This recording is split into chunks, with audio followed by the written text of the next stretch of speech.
So, first impressions of this thing, it's incredible. For what you're paying, I paid £66 for this. It's really good. I don't quite understand how they've managed to produce a guitar so cheaply, but they did it.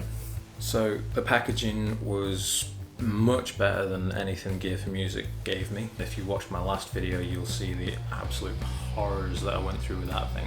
This, well packaged, came double boxed for a start. Then there's just a whole heap of air pockets that it came in. Yeah, I'll admit that the internal guitar box, it would come apart a little bit, probably rattled a bit more than it should have done. The polystyrene insert things that hold onto the neck weren't anywhere near the neck. But at the end of the day, it came from the Netherlands in one piece through UPS. There isn't even a dent on the box. Now, the good things about this guitar are that it's bright yellow with black binding. The headstock, not the most offensive headstock I've ever seen on a cheap copy. The chrome work looks pretty good. It's a vintage style bridge. It's also a string through option on this bridge, so if I wanted to drill through the back, I could string through. I'm not going to, because what's the point? The switch feels solid. It feels like it's selecting. Pickups, probably going to sound naff. I'm expecting that. Fretboard.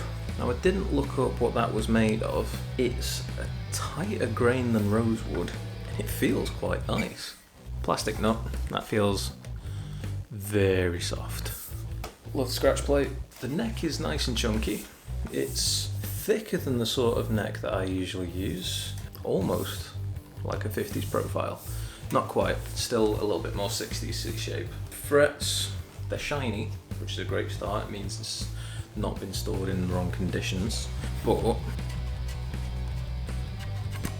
little bit scratchy. That's fine. That's just a quick fret dress because I'll be changing these strings out anyway when I do it up.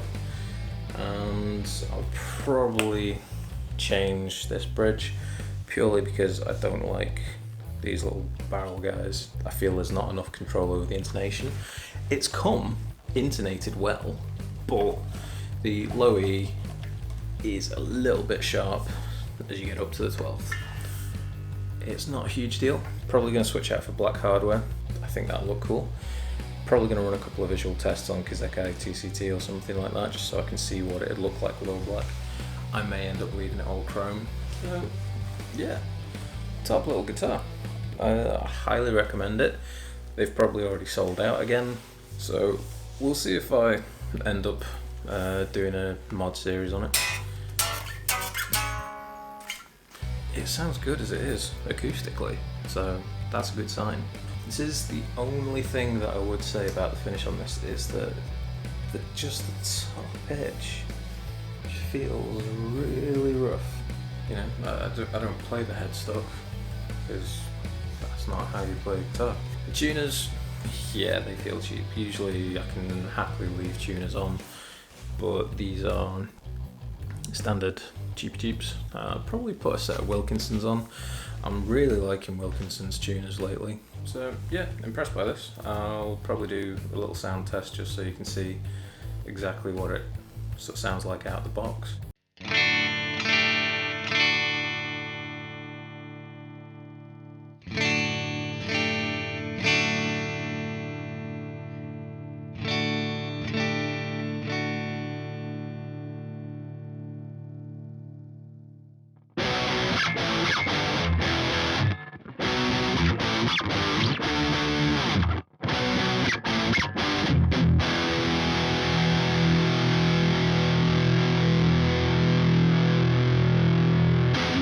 Gonna do minimal setup to it because aside from the action being a little bit high, it's sound.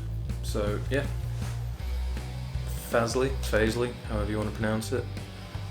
Classic series Telecaster, 66 quid from Vax. It's a no-brainer.